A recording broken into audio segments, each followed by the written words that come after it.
So this guy, his name's Mario, and Mario has a problem. He's dating a woman who can do way better than him.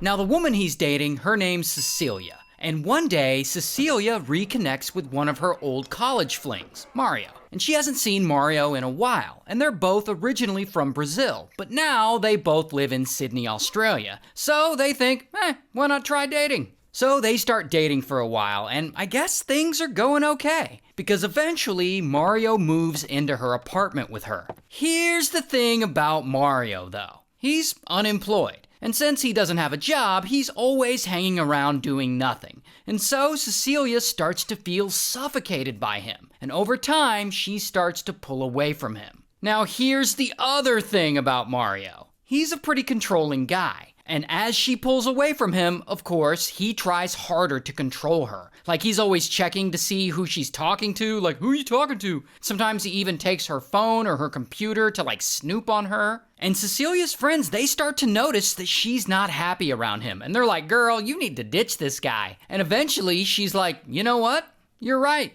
And so she goes and she breaks the news to Mario that the relationship is just not working for her. And after about a year of dating, boom, she officially breaks up with him. And of course, Mario is devastated. I mean, he feels like he can't lose her. I mean, he could never do better than her. So he just refuses to accept her decision, and he refuses to move out of her place. And he just keeps on living there. And then he kind of starts stalking her. And this is really scary for Cecilia. So she's like, fuck all this, and she leaves her own apartment. And she starts staying over at her friends' houses or crashing in hotels just to be away from him. And finally, after a period of doing all this, she's had enough of his weird stalkery behavior. And she gives him an ultimatum. Get all your shit and get the hell out of my apartment or else. And Mario, he doesn't take this well. Like, he's not happy, but he's like, ugh, fine. And so he moves out and everything seems to be finally resolved.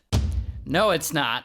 At one point, Cecilia flies from Sydney to where her friend lives all the way over in Perth. So she's visiting some friends, and when they see how worked up and anxious she is over the whole Mario situation, they're like, why didn't you report this weirdo to the police? And of course, Cecilia didn't report him to the police. Now, she definitely wants Mario out of her life, but she's also a really nice person. She's not vindictive enough to want to get him in trouble or get him deported back to Brazil, so she never reported him. But then she somehow learns that Mario just booked a flight back to Rio de Janeiro. So she thinks, sweet, he's finally moving away. He's going back to Rio. He'll be out of the country. And she finally, after a long while, feels safe enough to go back to her apartment. Here's the thing though, Mario has no intention of getting out of her life. In fact, he secretly went and had a spare key made to her place so that he can come back anytime he wants with or without her permission.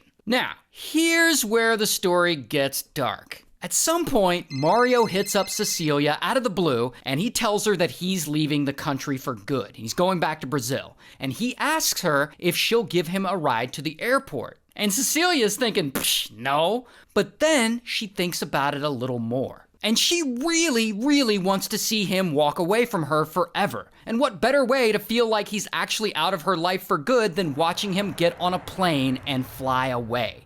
So she reluctantly agrees to do it. She'll give him a ride to the airport.